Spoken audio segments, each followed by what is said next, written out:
नमस्कार, मैं सुधा सक्सेना। जीवन में परिवार, समाज और बहुत कुछ होता है।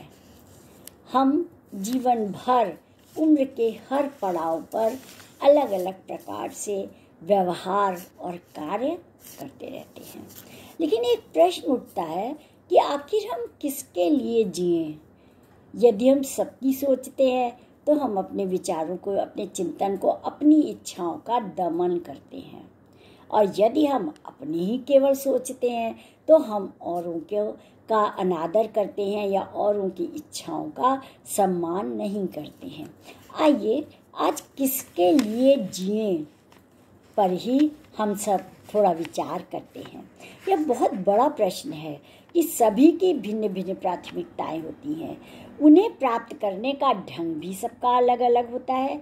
मनुष्य अपने बारे में सबसे पहले सोचता है, उसके बाद परिवार के प्रति सोचता है।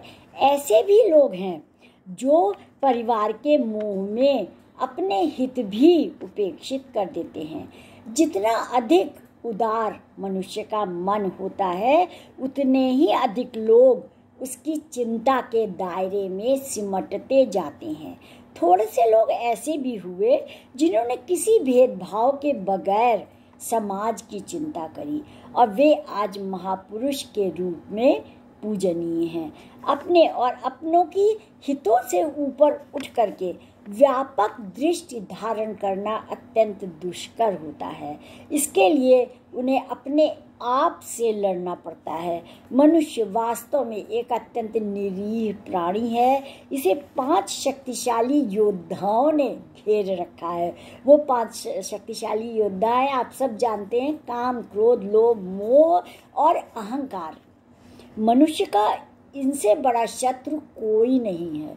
अगर आप देखिए तो ये 5 शत्रु मनुष्य के अपने अंतर मन में ही होते हैं, जो कि उसको हमेशा नीचे की ओर ले जाते हैं। और वो इतने प्रबल होते हैं कि वो इंद्रियों को जीत करके अपने वश में कर लेते हैं, और न चाहते हुए भी हम इन चीज़ों की ओर भागने लगते हैं।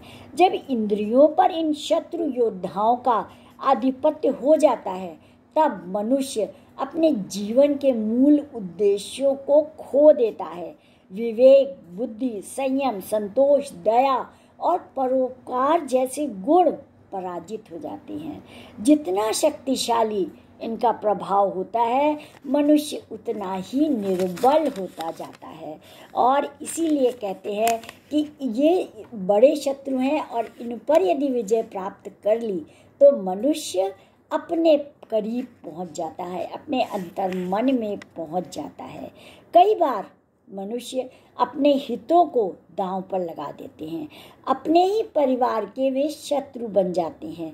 ज्ञान, धर्म, नैतिकता, मूल्य आदि उनके लिए अर्थहीन हो जाते हैं। ऐसे लोगों के सामने धर्म, समाज की जितनी भी बातें की जाएं, वे सब व्यर्थ होती हैं। समाज में बदलाव की बातें निरंतर होती रहती हैं। इसके बावजूद आज समाज में गिरावट रुक नहीं रही है। इसका कारण यही है कि बातें पत्थरों से की जा रही हैं। माने बातें तो की जाती हैं, लेकिन उसे कार्य रूप में परिणत नहीं किया जा रहा है। 5 विकारों ने मनुष्य की 10 इंद्रियों को जीतकर उसे पत्थर जैसा संवेदनहीन बना दिया है। अर्थात आज भौतिक परिवेश में हम सब इतना उलझ गए हैं कि हम अपने अंतर मन के करीब पहुंच ही नहीं पाते। कैसे हम सबका भला करें, कैसे हम अपना भला करें? क्योंकि जब सबका भला होगा तभी अपना भी भला होगा। कि समाज एक दूसरे से परस्पर सहयोग से ही आगे बढ़ता है। और इस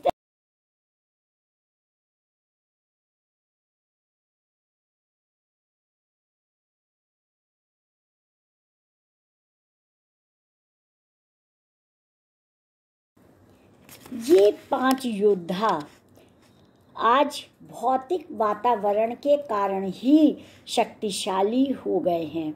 और इन गुरु नानक साहब ने आज से 5 शताब्दियों पूर्व यह वर्णन किया था कि समाज में कैसे स्त्रियों और पुरुषों का की दोनों की ही नैतिकता का लोप हो रहा है।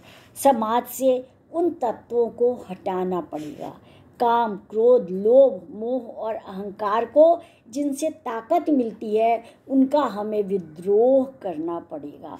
यह मनुष्य के जीवन का उद्देश्य हो कि उसे विकारों का गुलाम नहीं बनना है, बल्कि उसका संकल्प होना चाहिए कि उसकी इंद्रियां मुक्त रहकर उसके जीवन के लिए सहायक बने। अर्थात इंद्रियां जो हैं वो भौतिक ज्ञान लेने के लिए हैं, लेकिन हमें हमारी इंद्रियों को इतना विवेक होना चाहिए या हमें अपने को इतना सशक्त बनाना है कि इंद्रियां हमारी निर्णय ले सकें कि क्या कार्य सही है और क्या गलत है। तो आज इतना ही। आप सब ने मेरे चैनल को लाइक और सब्सक्राइब किया, उसके लिए आपका अतिशय धन्यवाद। नमस्कार।